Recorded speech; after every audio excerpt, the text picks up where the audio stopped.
পুরো বাংলাদেশ একসাথে এই সকল উগ্রপন্থীদেরকে প্রতিহত করবে। আমরা আমাদের জায়গা থেকে স্পষ্ট করে বলতে চাই, এসব ইসকনের নামে যেসব উগ্রপন্থীরা বিগত 16 বছরে অসংখ্য অপকর্ম ঘটিয়েছে, ফ্যাসিস্ট আওয়ামী লীগ এ সকল অপকর্মকে মানুষের সামনে আসতে দেয়নি। তারা ইসকনের এই সকল অপকর্মকে মদত দিয়েছে, প্রশ্রয় দিয়েছে, আশ্রয় দিয়েছে, লুকিয়ে রেখেছে। শেখ হাসিনার পরম বন্ধু ভারতের প্রধানমন্ত্রী নরেন্দ্র মোদী শেখ হাসিনার চরম বিপদে সেটি প্রমাণও করেছেন তিনি। তবে শত চেষ্টা করেও বাংলাদেশে তাকে টিকিয়ে রাখতে পারেনি মোদী সরকার। তাই নানা উপায়ে দ্বিতীয় অভ্যুত্থানের মাধ্যমে শেখ হাসিনার পুনর্বাসনের চেষ্টায় প্রতিবেশী এই দেশটি। সবশেষ ইসকনকে ব্যবহার করে সেই মরণ কামড় দিতে চেয়েছিলেন নরেন্দ্র মোদী। প্রথমে চলুন সাদ্রিস আলমের অসাধারণ বক্তব্যটা তুলে ধরি, এরপর ইসকন কি এবং তাদের নৈরাজ্য কি তার পুরো ডিটেলসটা এই ভিডিওর মাধ্যমে তুলে দেবো। চলুন প্রথমে সাদ্রিস আলমের অসাধারণ বক্তব্যটা শুনে আসি। কতটুকু এই অভ্যুত্থানকে সমর্থন করেছিল আমরা দেখেছি। এই বাংলাদেশ থেকে শেখ হাসিনা পালিয়ে যাওয়ার পরে কাদের মন সবচেয়ে বেশি খারাপ হয়েছে আমরা আমাদের জায়গা থেকে স্পষ্ট দেখেছি। যখন এই বাংলাদেশে অভ্যুত্থান পরবর্তী সময় একটি অস্থিতিশীল পরিবেশ হওয়ার কথা ছিল, তখন কিভাবে আমাদের এই মাদ্রাসার ভাইরা ওই মন্দিরে গিয়ে পাহারা দিয়েছে, কিভাবে 5ই আগস্ট রাতে সারা রাত ওই মন্দির পাহারা দিয়ে সকালে ফজরের নামাজ তার সামনে রাস্তায় পড়েছে।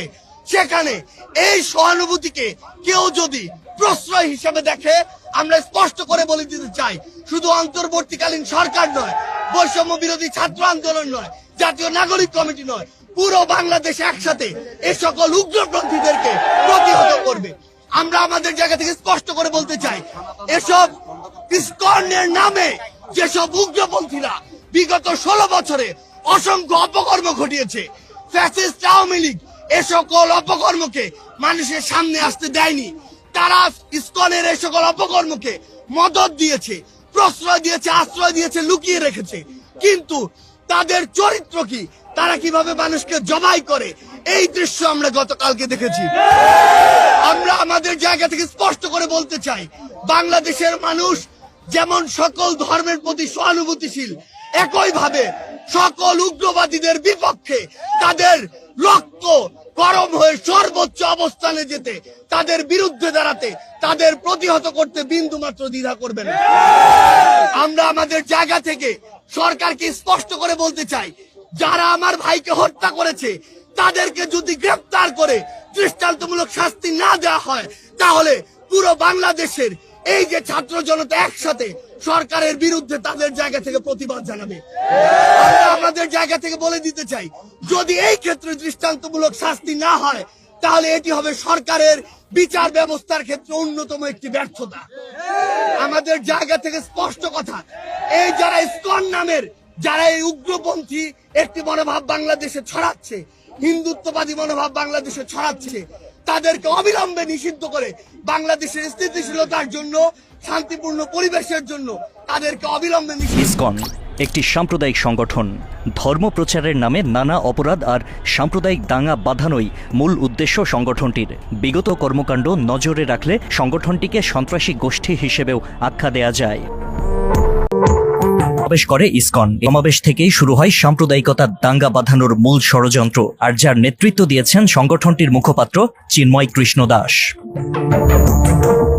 চট্টগ্রামের এই সমাবেশে জাতীয় পতাকা অবমাননা করে চরম হিন্দুত্ববাদী সংগঠনটি। জাতীয় পতাকা অবমাননা ও রাষ্ট্রদ্রোহিতার অভিযোগে গত 31শে অক্টোবর চিন্ময় কৃষ্ণ সহ 19 জনের বিরুদ্ধে মামলা করা হয়। এরই জেরে গতকাল চিন্ময়কে গ্রেপ্তার করে ডিবি পুলিশ। তথাকথিত প্রভু গ্রেপ্তারের পর থেকেই 15টার দিকে চট্টগ্রাম মেট্রোপলিটন আদালতে হাজির করা হয় চিন্ময় কৃষ্ণ দাসকে। শুনানি শেষে বিচারক কাজী শরীফুল ইসলাম তার জামিন মঞ্জুর না করে কারাগারে পাঠানোর নির্দেশ। এরপর তথাকথিত প্রভু মুক্তির দাবিতে চট্টগ্রাম আদালত প্রাঙ্গণে তাণ্ডব চালায় হিন্দুরা। আসামি চিন্ময় কৃষ্ণের প্রিজন ভ্যান আটকে মুক্তির দাবি জানায় তারা। পরিস্থিতি নিয়ন্ত্রণে নেওয়ার চেষ্টা করলে আইনশৃঙ্খলা বাহিনীর ওপর হামলা করে হিন্দু বিক্ষোভকারীরা। এ সময় আদালত প্রাঙ্গণে ভাঙচুর, অগ্নিসংযোগ করে একটি ব্যক্তিগত গাড়িতেও ভাঙচুর করে কট্টর হিন্দুত্ববাদী ইসকনের সমর্থকরা। এ সময় একটি মসজিদেও হামলা করে এসব উগ্র হিন্দুরা। এমনকি সামাজিক মাধ্যমে ছড়িয়ে পড়া একটি ছবিতে দেখা যায় একজনকে গলা কেটে হত্যা করেছে ইসকন অর্থাৎ চিন্ময় কৃষ্ণ প্রভুর সমর্থকরা। পরে জানা যায় নিহত ওই ব্যক্তি আন্তর্জাতিক ইসলামী বিশ্ববিদ্যালয় চট্টগ্রামের আইন বিভাগের 19তম ব্যাচের সাবেক ছাত্র ও চট্টগ্রাম জেলা আইনজীবী সমিতির সদস্য অ্যাডভোকেট সাইফুল ইসলাম। কর্মকাণ্ডের চিত্র। এর বাইরে বহু আগে থেকে সাম্প্রদায়িক দাঙ্গা সৃষ্টির লক্ষ্যে কাজ করছে ইসকন।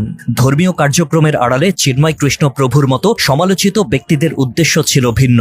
গত কয়েক মাসে চট্টগ্রামের ঘটনা সহ দেশের বিভিন্ন স্থানে সহিংস ঘটনা দেখলেই তা স্পষ্ট হয়। এই স্ট্যাটাসকে কেন্দ্র করে ইসকনের কর্মীরা স্থানীয় মুসলমানদের ব্যবসায়িক প্রতিষ্ঠানে হামলা চালায়। এ সময় তারা মালামাল লুট করার পর ভাঙচুর করে অনেকগুলো দোকানপাট। সেই সঙ্গে কয়েকজন মুসলিম ব্যবসায়ীকে দোকানের ভেতরে অবরুদ্ধও করে রাখে ইসকনের সন্ত্রাসীরা। হিন্দুরা ঘটনাস্থলে বেশ কিছু মিডিয়া কর্মীর ওপরও হামলা চালায় বলে খবর পাওয়া গেছে। পরে পুলিশ গিয়ে পরিস্থিতি নিয়ন্ত্রণে আনে। পরিবর্তিত বাংলাদেশে অস্থিতিশীল পরিস্থিতি তৈরি করতেই যেন শক্তভাবে মাঠে নেমেছে হিন্দু সংগঠন ইসকনের নেতাকর্মীরা। 25শে অক্টোবর চট্টগ্রামে এক ধর্মীয় সমাবেশে যোগ দিয়ে বিতর্কিত বক্তব্য দেন ইসকনের মুখপাত্র চিন্ময় কৃষ্ণ ব্রহ্মচারী। এটা সনাতনীদের সমাবেশ, এটা হিন্দুদের সমাবেশ, এটি বেদের অনুগামীদের সমাবেশ, এটি সমস্ত সংখ্যালঘু জনগোষ্ঠীর সমাবেশ। ওই দিন চট্টগ্রামের লালদিঘির মাঠে বাংলাদেশ সনাতনী জাগরণ মঞ্চের উদ্যোগে অনুষ্ঠিত সমাবেশে হাজারো মানুষের উপস্থিতি লক্ষ্য করা যায়। পরবর্তীতে বাংলা এডিশনের অনুসন্ধানে উঠে আসে দেশে অস্থিতিশীল পরিস্থিতি তৈরি করতেই ওই সমাবেশ অনুষ্ঠিত হয়। কেননা হিন্দুদের ওই সমাবেশে অন্য ধর্মাবলম্বী হয়েও ছাত্রলীগ যুবলীগের কর্মীরা যুক্ত হওয়ার ফলেই এত মানুষের সমাগম হয়। এর বাইরে ইসকনের অসংখ্য কর্মীও অরাজকতা সৃষ্টিতে তৎপর ছিল ওই সমাবেশে। সমাবেশের দিন জাতীয় পতাকার উপর ইসকনের গেরুয়া রঙের আরেকটি পতাকা টাঙানোর ঘটনায় সনাতন জাগরণ মঞ্চের মুখপাত্র চিন্ময় কৃষ্ণ ব্রহ্মচারী সহ 19 জনের বিরুদ্ধে রাষ্ট্রদ্রোহের মামলা করা হয়। মামলার পর নতুন পায়তারা করেন ইসকনের মুখপাত্র চিন্ময় কৃষ্ণ। নিজেদের দেশপ্রেমিক দাবি করে হিন্দু ধর্মাবলম্বীরা নির্যাতনের শিকার হচ্ছেন বলে এক ভিডিও বার্তায় মিথ্যাচার করেন তিনি। স্বাধীনতার স্বাদ যাতে সবাই লাভ করতে পারে সেজন্য সবাই যত্নবান হবে। পরবর্তীতে ইসকনের মুখপাত্র চিন্ময় কৃষ্ণ ব্রহ্মচারী সহ 19 জনের নামে রাষ্ট্রদ্রোহের ওই মামলার প্রতিবাদে দেশের বিভিন্ন জায়গায় উগ্রভাবে বিক্ষোভ করেন ইসকনের কর্মী সহ হিন্দু ধর্মাবলম্বীরা। এসব কর্মকাণ্ড ছাড়াও অতীতে এমন বহুবার সন্ত্রাসী কর্মকাণ্ড চালিয়েছে ইসকন। এসব কারণে সংগঠনটির নামে বিভিন্ন সময়ে সন্ত্রাসী কর্মকাণ্ড, ভূমি দখল, মন্দিরে অবৈধ ব্যবসা সহ অনেক ধরনের অভিযোগ তুলছেন খোদ হিন্দু সংগঠনেরই নেতৃবৃন্দ। ভোট সাপ্লাই করছে এবং মারামারি করতেছে। তারা প্রচার করছে ইস্কন মন্দির, না, এটা প্রবর্তক শ্রী শ্রী কৃষ্ণ মন্দির। এই মন্দিরেই কিছু উগ্রবাদী সন্ত্রাসী অবস্থান করছে। আঘাত করে হাসপাতালে পাঠানো, ইহা কি সাধুর কাজ? এছাড়া চট্টগ্রামে ইসকন নেতাকর্মীরা সদলবলে স্কুলে স্কুলে খাবার বিতরণের আড়ালে কোমলমতি শিশু শিক্ষার্থীদের হরে কৃষ্ণ হরে রাম মন্ত্র পড়তে অপকৌশলে লিপ্ত হয়েছে বারবার, যা প্রকাশ্যেও এসেছে বিভিন্ন সময়ে। ইসকনের নেতাকর্মীদের আরেকটি ন্যাক্কারজনক কাজ মন্দির দখল। ঢাকার স্বামীবাগের সনাতন হিন্দু মন্দির দখল নিয়ে নামকরণ করা হয় ইসকন মন্দির। মন্দিরের জমির মালিক সনাতন হিন্দু ব্যক্তিকে মামলা দিয়ে সেখানে ইসকন মন্দির গড়ে তোলেন এই উগ্রবাদীরা। একইভাবে ঠাকুরগাঁও সদর উপজেলার আউলিয়াপুর এলাকায় শ্রী শ্রী রসিক রায় জিউ মন্দিরে সনাতনদের ওপর অত্যাচার করে আসছে ইসকনিরা। 2009 সালের 18 সেপ্টেম্বর রসিক রায় জিউ মন্দিরে দুর্গাপূজা নিয়ে ইসকনপন্থী ও সনাতন ধর্মাবলম্বীদের সংঘর্ষ হয়। এ সময় হামলা চালিয়ে ফুলবাবু নামের একজন সনাতন ধর্মাবলম্বীকে হত্যা করে ইসকনের সন্ত্রাসীরা। 2014 সালে স্বামীবাগে তারাবির নামাজে বাধা দেয় ইসকন। এ সময় হিন্দু মুসলিম সংঘর্ষে আহত হয় বেশ কয়েকজন। পুরো দেশে বিরাজ করে হিন্দু মুসলিম সাম্প্রদায়িক পরিস্থিতি। 2016 সালে সিলেটে মন্দির থেকে পার্শ্ববর্তী মসজিদের মুসল্লিদের উপর গুলি চালায় ইসকনের সন্ত্রাসীরা। এ সময় ইসকনিদের হামলায় ডজনখানেক মুসল্লি গুরুতর আহত হয়। এছাড়া ওই বছরই ইসকনের সন্ত্রাসী কর্মকাণ্ড নিয়ে প্রতিবাদী স্ট্যাটাস দেয় সিলেটে হত্যার শিকার হন মসজিদের এক ইমাম। এসব ছাড়াও ছোট ছোট শিশুদেরকে বলৎকার করার অভিযোগ রয়েছে ইসকনের মুখপাত্র চিন্ময় কৃষ্ণের বিরুদ্ধে। নিয়ে গিয়ে বলতো কি ম্যানেজ করার জন্য বলতো। শিশুদেরকে বলাৎকার করার অভিযোগে গেল বছর চিন্ময় কৃষ্ণের বিরুদ্ধে নিষেধাজ্ঞা জারি করা হয়। ওই নিষেধাজ্ঞায় ধর্মীয় বিভিন্ন কর্মকাণ্ড থেকে বিরত থাকার নির্দেশ দেয়া হলেও সতর্ক না হয়ে ইসকনের পক্ষ থেকে সন্ত্রাসী কর্মকাণ্ডের ইন্ধন জুগিয়ে গেছেন চিন্ময় কৃষ্ণ ব্রহ্মচারী। মূলত বাংলাদেশে সাম্প্রদায়িকতার প্রকোপ বাড়াতে মুসলিম বিরোধী বিভিন্ন কাজে ইন্ধন দেয় ইসকন। হিন্দু মুসলিম সাম্প্রদায়িক শেখ হাসিনার পরম বন্ধু ভারতের প্রধানমন্ত্রী নরেন্দ্র মোদী শেখ হাসিনার চরম বিপদে সেটি প্রমাণও করেছেন তিনি। তবে শত চেষ্টা করেও বাংলাদেশে তাকে টিকিয়ে রাখতে পারেনি মোদী সরকার। তাই নানা উপায়ে দ্বিতীয় অভ্যুত্থানের মাধ্যমে শেখ হাসিনার পুনর্বাসনের চেষ্টায় প্রতিবেশী এই দেশটি। সবশেষ ইসকনকে ব্যবহার করে সেই মরণ কামড় দিতে চেয়েছিলেন নরেন্দ্র মোদী, তবে সেখানেও ব্যর্থ তারা। এবার কোন পরিকল্পনায় নামছে তারা, জানাচ্ছেন সহকর্মী মোহাম্মদ সোহাগ বিশ্বাস। দেশকে স্বৈরাচার মুক্ত করতে প্রায় 2000-এর মতো ছাত্র জনতা প্রাণ দিয়েছে, আহত হয়েছে 30,000-এরও বেশি মানুষ। গোটা দেশে যখন ভয়াবহ অবস্থা, তখন মুখে কুলু পেটেছিল উগ্রবাদী সংগঠন ইসকন। এই গণহত্যার পক্ষে না দাঁড়িয়ে বিপরীতমুখী অবস্থানে ছিল তারা। তবে শেখ হাসিনার পতনের পর হঠাৎ করেই সক্রিয় ইসকন। ভারতের ইন্ধনে একের পর এক দেশি বিরোধী চক্রান্তের গুটি চালাচ্ছে তারা।